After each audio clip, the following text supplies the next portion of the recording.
Hello, good morning everyone. Because you have time to watch, yes, it's my free time.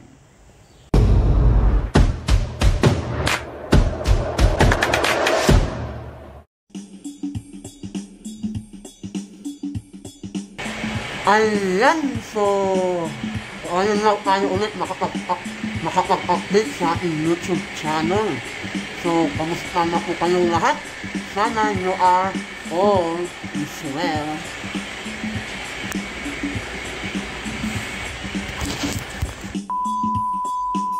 Ayan, so today's video, gusto ko lang i-share sa inyo kung paano ako ulit nag-renew ng aking kontrata same employer.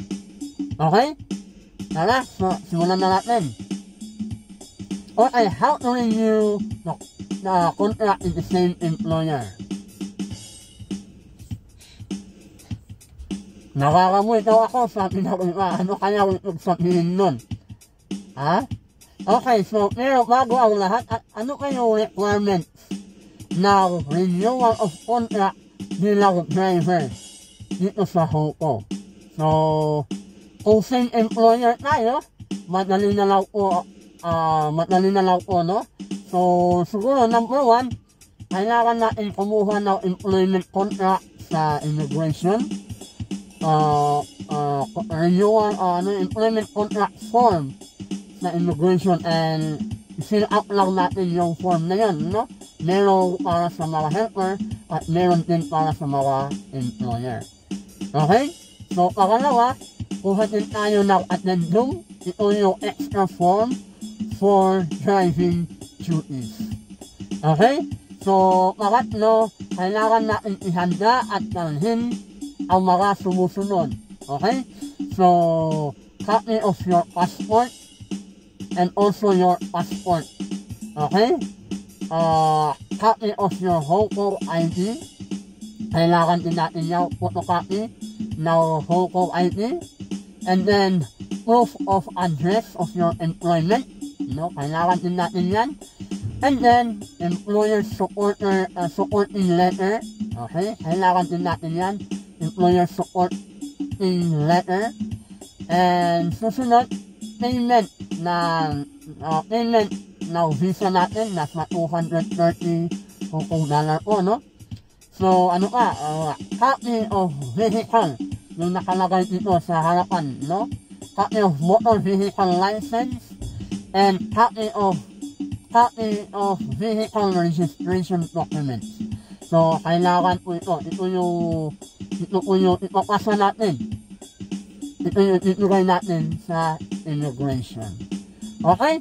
So, most of renewal of contract ay ito yung hinuhulog natin, no? Hinuhulog natin sa jackpot kung tawagin, no? So, ako po ay nag-renew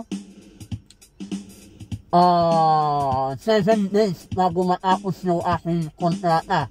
So, very late, no? Very late. Kala ko alam ng amo ko. Kala ko kasi alam ng amo ko, kaya tahimik lang ako. Sinabi ko na lang yun, no? malapit na mapupos yung aking visa.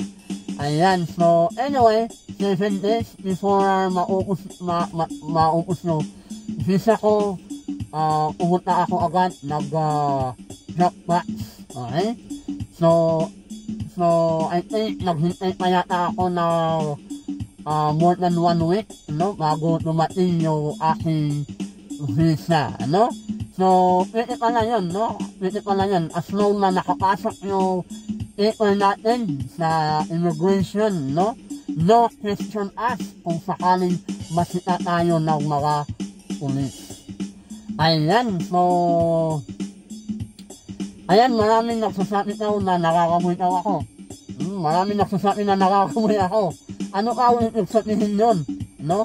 Ang ibig sabihin nun ay papasok na ako sa tinatawag nila low service or LS, ano? So, wow naman, kalangin mo, wow naman.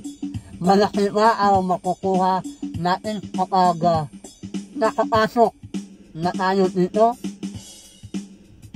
ayun, abangan na lang natin kung kailan ako magsusugod, no? Para malaman natin magkano ang magiging load service natin.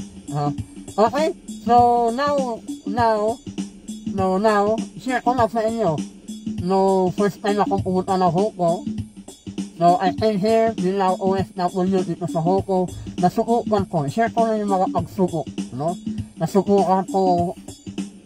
First employment ko, first employer ko, na-terminate ako. 8 months lang po ako doon. Ano? 8 months. So, nasubukan ko, nasubukan ko namang nakapagtapos o nakapag-finish contract sa pangalawang employer ko. Okay? So, okay naman. At least maganda na yung record. So, pangatlo, nasubukan ko namang nag-renew. Okay? So, sabihin, nasubukan kong nag-renew now for the second time sa aking pangatlong employer. Okay? Pero bago ako umabot sa 4 years doon sa aking third employer, una pa lang, muntik na ako mag-break contract. Ano? So, siyempre, may ugali yung amo natin.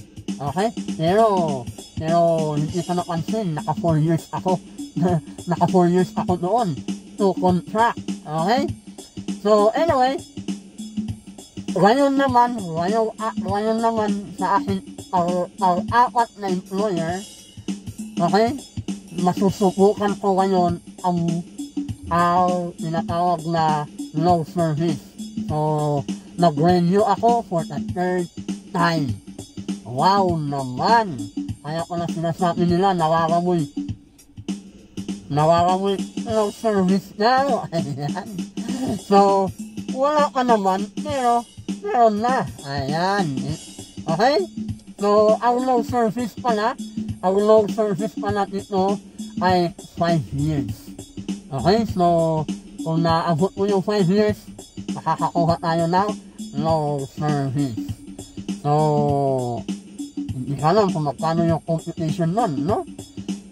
Anyway, so salamat sa pag-alakili sa aking munting channel. Halo-halo yung nakaka-upload dito, kaya maraming salamat. Shalom sa inyo. God bless everyone. This is my free time. See you. Bye-bye.